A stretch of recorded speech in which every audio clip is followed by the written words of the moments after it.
हम उनको जो हमारे महान पुरुष रहे हैं उनके जीवनी से उनके जो किंवदंतियाँ प्रचलित है 22-19 कहानियों के माध्यम से हम बच्चों को बहुत कुछ सिखा सकते हैं। जैसे फॉर एग्जाम्पल हम कालिदास की छोटी सी किंवदंती 5 मिनट के समय में चलेंगे तो उसको सुनाएंगे बच्चों को, तो इससे बच्चों में रुचि भी जागृत होगी और बच्चे समझेंगे कि मान लीजिए हम अपने जीवन में कुछ भी कर रहे हैं, पढ़ाई कर रहे हैं, अगर कोई टीचर हमें डांटता है तो हमें उसकी डांट को कभी निगेटिव में नहीं लेना, बल्कि उससे हमें और भी ज़्यादा एक्साइटमेंट और ज़्यादा प्रोग्रेसिव होना है।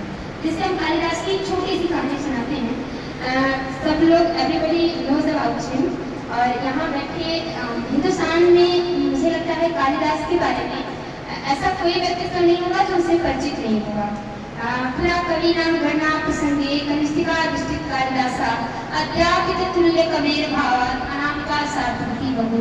कहने का अर्थात इसका मतलब ये है कि पहले किसी भी कवि की गणना अगर की जाए तो उसमें कालिदास जो है वो हमेशा कनिष्ठा उंगली पर उनका नाम आता है, और उसके बगल की जो उंगली है उसे अनामिका इसीलिए कहा गया है कि उनके समान कोई दूसरा नहीं पैदा होगा, इसलिए अनामिका जो नाम है इस उंगली का वो सार्थक हो गया है। तो कालिदास के संदर्भ में एक छोटी सी किंवदंती है कि कालिदास पहले मेरा मूर्ख थे, उनके पास उनको मतलब लोग उनकी हंसी उड़ाते थे। विद्वत्मा जो उनकी पत्नी थी वो बहुत ही ज्यादा विदुषी महिला थी। उन्हें एक बार कुछ पंडितों से विद्वत्मा का शास्त्रार्थ हुआ, और जो भी विद्वत्मा से शास्त्रार्थ करता था विद्वत्मा सबको पराजित कर देते थे। तो पंडितों को उनसे ईर्ष्या हो गई। उन्होंने कहा कि विद्वत्मा को एक महिला होकर समाज में महिला कितनी भी विकसित हो जाए, पर एक जो ये प्रतिशतात्मक सत्ता जो लोगों में चली आ रही है ये कभी एक्सेप्ट नहीं कर पाते हैं। कुछ लोग हैं, ऐसा नहीं कि सारे ऐसे हैं। तो पंडितों को जब उससे ईर्ष्या हुई, पंडितों ने कहा कि विद्वत्मा को हराना पड़ेगा। वो लोग शास्त्रार्थ से परास्त होकर वापस जा रहे थे, रास्ते में उन्होंने देखा कि एक मूर्ख व्यक्ति था, वो जिस पेड़ाल पे बैठा था उसी को काट रहा था। उन्होंने जाकर उनसे पूछा, भाई क्या कर रहे हो? तो कालिदास ने उत्तर दिया कि मैं इस डाल को काट रहा हूँ।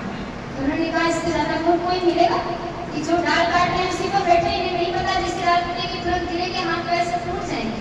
कालिदास को पकड़ा और कहा मूर्ख हो क्या? तो कालिदास बहुत खुश हो गए, मतलब उसका भी कोई प्रत्युत्तर नहीं। तो उन्होंने कहा लगता है सच में मूर्ख है, ऐसा कुछ करते हैं इसका विवाह विद्वत्मा के साथ करा देते हैं। पर उनसे कहा विवाह करोगे? कालिदास बड़े खुश हो गए।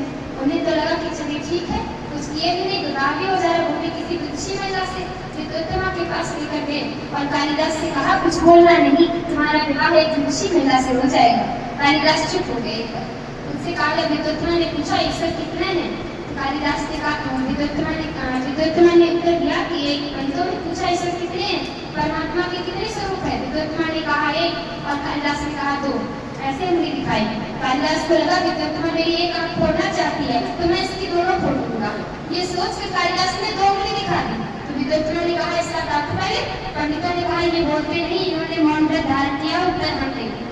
तो उन्होंने कहा ये कह रहे हैं कि परमात्मा एक नहीं होता है, परमात्मा सब में विराजमान है। एक तो स्वयं परमात्मा है और दूसरा उसका स्वरूप है जो सब में विद्यमान है, इसलिए उन्होंने परमात्मा को 2 बताया।